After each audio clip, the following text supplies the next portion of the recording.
Inunsad ngayong araw ng Department of Labor and Employment ang isang job-finding platform, ang CareerCon 2025. Lumahok ang nasa 150 employer at isa ito sa pinakamalaking job fair ngayong taon. Umaasa din ng DOLE na maraming mga kababayan nating Pinoy na naging POGO worker ang mag-a-apply sa job fair. Yan ang ulat ni Clazel Pardilla. Mahirap na ngang makahanap, mabigat pa sa bulsa ang pag-apply ng trabaho, lalo na sa katulad ni Justin na katatapos lang ng kolehiyo. Ang magastos ko po is yung pamasahe, pagpunta ng mga job fair, or pag mag-a-apply po ng work face-to-face. Para matulungan ang magaya ni Justin, mas inilapit ang administrasyon ni Pangulong Ferdinand R. Marcos Jr. ang trabaho para sa mga Pilipino. Ngayong araw, naghandog ang Department of Labor and Employment at isang job-finding platform ng 5,000 trabaho sa CareerCon 2025. Isa ito sa pinakamalaking job fair ngayong taon.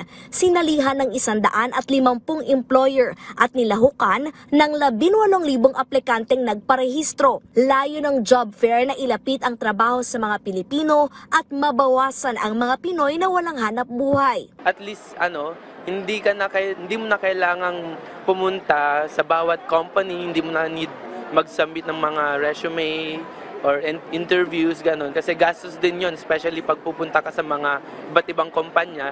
Dito, isang puntahan na lang. Pakaunti na lang ng pakaunti ang hindi empleyadong Pilipino.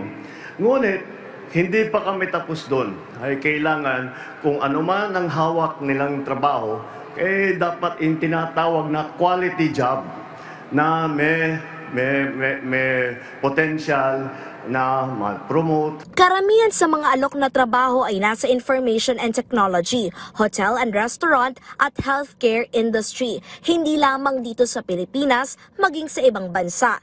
Pasok dyan ang hanap ni Crystal. Yung work ko kasi ngayon is admin.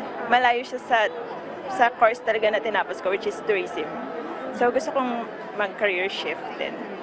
Ayon sa DOLE, bukod sa mga entry-level job, may mga bakanteng posisyon din sa mga senior role na may kaakibat na mataas na sweldo. Umaasa ang ahensya na maraming dating POGO workers ang mag-a-apply. Talagang ang pamahalaan ay nagsisikap na sa pagsasara ng kanilang mga kumpanya, nagkakaloob ng tulong. Tampok din sa event ang career coaching at masterclass sa pagpapataas ng skill ng mga manggagawa na libreng ibinibigay ng TESDA. Dati, kagaya ng aking nasabi, mag-a-apply, bahala na kung titignan natin kung makuha o hindi.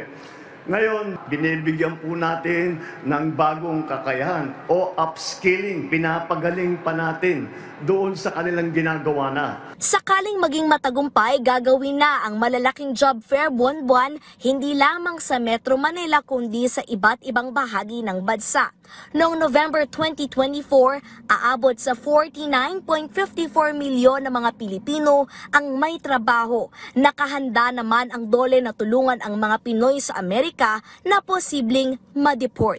Clazel Pardilla para sa Pambansang TV sa Bagong Pilipinas.